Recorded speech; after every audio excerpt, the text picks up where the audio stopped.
আমি আজকের এই ঐতিহাসিক ছাত্র সমাবেশে আমি একটি বিষয় সবাইকে মনোযোগ সহকারে স্মরণ করিয়ে দিচ্ছি।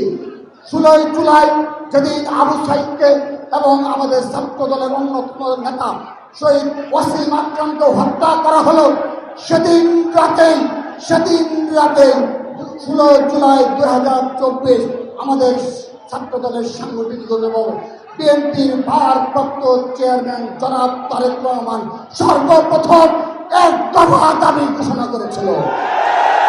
তিনি বলেছিলেন, এই কোটা সংস্কার আন্দোলনের মাধ্যমে রাষ্ট্রের সংস্কার হবে না। তিনি বলেছিলেন, খুনি হাসিনার অবশ্যই পদত্যাগের মাধ্যমে এই ছাত্র জনতার আন্দোলনের সমাপ্তি টানতে হবে। যদি ইতিহাসকে বিকৃত করা হয়, ছাত্র দল মেনে নেবে না। প্রিয় উপস্থিতি, তারপর 17 জুলাই কমপ্লিট শাটডাউন সহ 17 জুলাই কমপ্লিট শাটডাউন সহ 18 জুলাই 20 জুলাই সহ 3 আগস্ট 4 আগস্ট আমার এই ছাত্র দলের প্রাণপ্রিয় ভাইরাই এই আন্দোলনের অগ্রভাগে নেতৃত্ব দিয়েছে। যে বা যারা এই জুলাই আগস্টের গণঅভ্যুত্থানের খণ্ডিত চিত্র এবং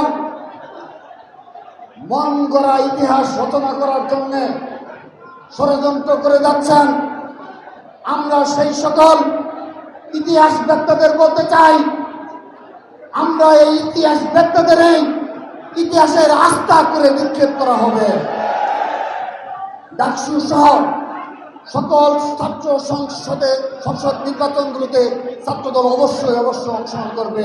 কিন্তু তার পূর্বে আমাদের যে প্রধান দাবি ছিল, ছাত্র সমাজের যে প্রধান দাবি ছিল, ছাত্রলীগের সন্ত্রাসীদের চিহ্নিত করা, তালিকা প্রকাশ করা এবং বিচারের আওতায় নিয়ে আসা। কিন্তু শুধুমাত্র ঢাকা বিশ্ববিদ্যালয়, জাহাঙ্গীরনগর বিশ্ববিদ্যালয়ে নামকা ওয়াস্তে একটি সামান্য তালিকা প্রকাশ করে 1 বছর অতিবাহিত করেছে তারা।